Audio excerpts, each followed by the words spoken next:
Sur place, au Burkina, se tiennent les deuxièmes journées nationales de la monétique portées par l'Association professionnelle des banques et établissements financiers du Burkina. Les petits plats sont mis dans les grands pour faire connaître les innovations numériques dans les services financiers et encourager les populations à utiliser les services de la monétique. Jean-Eudes Bayala, Sonia Kokti.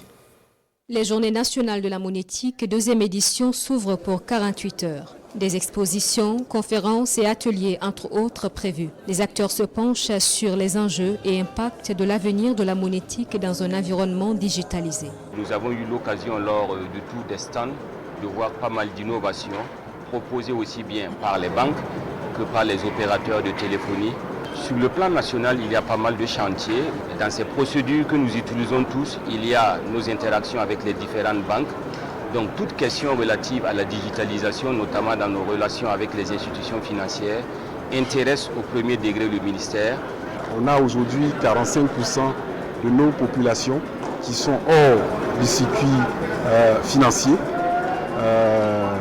Nous savons aussi qu'il y a une problématique de communication, une méfiance des populations au niveau de l'utilisation du numérique et du digital.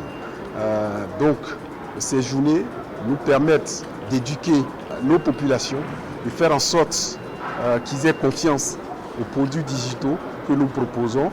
Ces journées viennent relever plusieurs défis avec la contribution du groupement interbancaire monétaire de l'UEMOA GIB, le pilier de la monétique régionale. Le GIB est invité à ce rendez-vous pour rendre plus accessibles et faciles d'usage les cartes bancaires. Notre mission est de structurer, de définir un cadre normatif pour que la monétique s'exerce vraiment de manière harmonieuse et cela induit naturellement l'interopérabilité.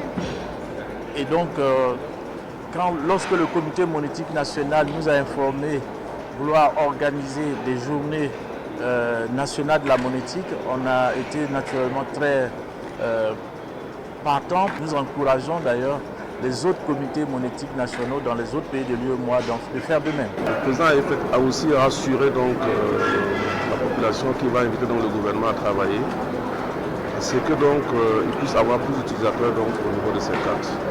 Il y a lieu aussi d'inviter les architectes qui sont à la base donc, de ces différentes conceptions, d'innover afin que les cartes puissent être en phase donc, avec nos technologies, notre contexte. En termes d'innovation, il s'agira d'améliorer l'accès au réseau Internet pour faciliter l'utilisation des cartes bancaires.